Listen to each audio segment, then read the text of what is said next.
Hey there, and welcome into the Christ in Focus YouTube channel. I hope you're having a great day. My name is Spencer Smith, and in today's video, me and Ivan, we discuss transforming your habits. The daily renewing of your mind takes action. That's the topic of today's discussion. I hope you enjoy it. If you're new to the Christ in Focus YouTube channel, make sure you subscribe. And if you enjoyed this video, make sure you give it a thumbs up. It helps get this video to other people who might also enjoy it. All right, well, without further ado, let's get into the video.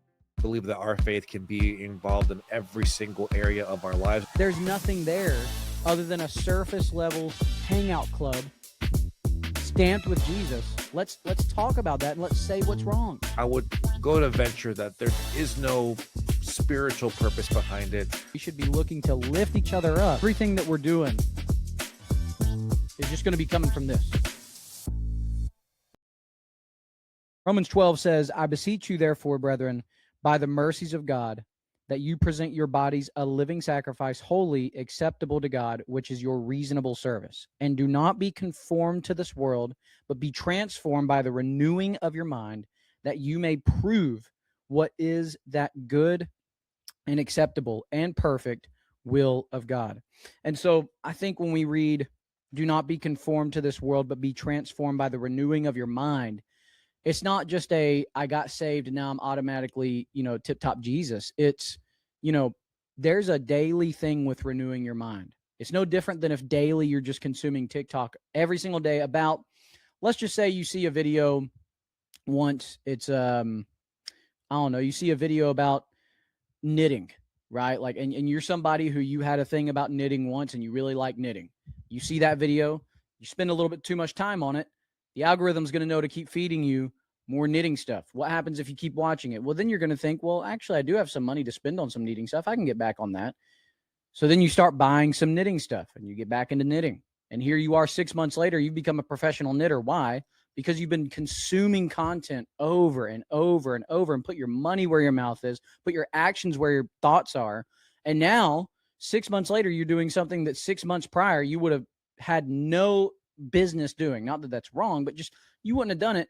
But then you start doing it because you're daily putting your mind towards it. You're daily consuming it. You're daily thinking about it. And maybe knitting is a bad example. Maybe not. But my point is that there is an aspect of daily putting your mind towards something, and consuming it over and over and over. And that's going to renew your mind towards the things of God, towards the things of the Lord. And, that to me is what that verse is saying, is that daily there's an action there. There's something more than just, I prayed a prayer, I'm now saved, me and Jesus are homeboys, and we go about the life. Now I'm not really reading daily, I'm not praying daily, I'm not being around other Christians and discipling, amongst each others. But, hey, me and Jesus are good. No, there's an action there because we give our actions and our thoughts and our renewing towards other things should be to the things of God. Hey, Spencer, and as we get ready to transition to these videos that we're about to watch right now, and just to kind of lay the foundation here, we're going to be showing some videos of, just like you said, Spencer, players that were during the media days for the Super Bowl where they're talking about their faith and their background and everything like that. I want to ask you first, before we get into these videos, when did that hunger begin for you as far as wanting to now say, you know what? I want to make sure that the Lord is being glorified in my everyday actions. And that can be tough, but what are some practical things that shaped you in the beginning to have those behaviors become more Christ-centered? Yeah, man, that's a great question because, one of the things that I think really helped me early on is there are, first of all, it had a lot to do with, at first I wasn't very much of a good reader. My wife's a better reader than I am. So at first, just coming to the Bible every day was tough for me. I'm just going to be completely honest. Coming to the Bible was tough for me because I'm not the best reader. I kind of read a little bit. Now, obviously I've gotten better. Here we are some time later, but at first it was really hard. So some things that really helped me a lot was listening to some of my heroes that are still current day. So some people like Philip Anthony Mitchell at 28:19. Specifically, there was a sermon by him that really, really shook me about not allowing Jesus to not only just be your homeboy, but also quit allowing sin to be a pet. And that to me was, there was a sermon he had, I think it was like early it was either early last year or late 2024 called Yeah. Don't Play Around with This, I think is what it was called. And Yeah. so after I heard that sermon, to me, some of the practical things was I downloaded this app. I can't remember. I'll have to check it out. I can take a screenshot and after this maybe put it in post. But there's an app where it makes a widget for your iPhone, and so it's a free app. And every day it just pops up. Every time you open your lock screen of your phone, it pops up a verse on your lock screen, Nice. and it's on your like your main screen. So every day you have those little things that are kind of a reminder. That, like, you know, if for nothing else, the first thing I'm going to see when I open my phone outside of my beautiful wife and our dogs is a verse that's been given to me by this app. Also, a lot of podcast listening. There's a lot of things that I did that was, okay, the music I'm listening to and the podcasts I'm listening to, there are God glorifying versions of those. So let's weed out some of that stuff. Let's change out some of that stuff. And instead of listening to some of the music that's glorifying debauchery, let's listen to music, whatever genre, that's glorifying the Lord. Let's listen to podcasts that are edifying and also challenges me. I'm a person, and you know, there are people like this. Maybe Ivan, you're the same way. I'm a person that really likes to be challenged. So when as far as like my faith goes, because when I'm listening to Cliff and Stuart Connectley, I like the questions that are being asked of them, and I love their responses. And also that kind of helps me always kind of not maybe stay on my toes every day, but also be like, it's just reassuring to also hear some of these heroes in the faith to me, like a Philip Anthony Mitchell, like a Paul Washer, like a Cliff and Stuart Connectley. I love listening to all those people. And I think also the thing that really helped me in my own personal time was at first it's a little bit hard. So if you're new to the faith, I'm telling you now, at first it's a little, maybe not the first couple of weeks because you're on fire, but once the fire kind of goes away, as it does at first, and you're kind of left to what's this relationship? You know, when I first met my wife, there's that fire, the honeymoon phase. When that fades, are you still going to want to see each other? Are you still going to want to talk to each other? So for me, it was, okay, I'm spending this amount of time, whether it's, you know, I write and record music on the side. I do another podcast. I also play, you know, I'm also still somewhat of a child. I like to play Madden. So, okay, I'm devoting some of this time, right? So it's what can we do of early on? How much prayer, how much silence can we sit in, and how much word can we read early That's on? good. Again, it's hard at first because our flesh is so used to, and it's the habits that we've built of swiping on TikTok, playing the video games, the other stuff, whatever it is that we do outside of, you know, reading the word.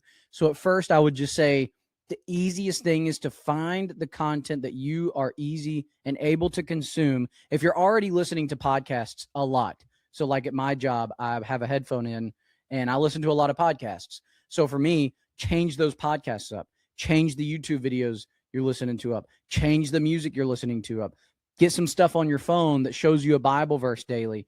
And also, but you have to remember, all those things are protein shakes.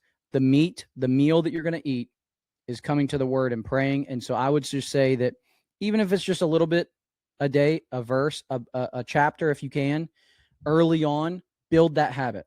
Because everything you do in your life, and I feel like the more you walk with God and the more you listen to some other heroes in the faith, the more you learn this. Everything we do in life is just habits that we've built. So if you can just make those habits coming to the word and praying daily, I think that over time that's edifying. But I'm just saying, replace those with the edifying, challenging versions. And then over time, I believe if you stay in the word and in prayer, it's going to help you out, build those habits long term. You know, Ivan, Right. I want to kind of flip that question to you as well. What were some things you did early on? Yeah. So what one thing I'm currently doing right now with my daughters is we do this devotional at the end of the night when they're getting ready to go to bed. And just recently I went over this little verse and rather this analogy with them. And it comes from the verse of Romans chapter 10, verse 17.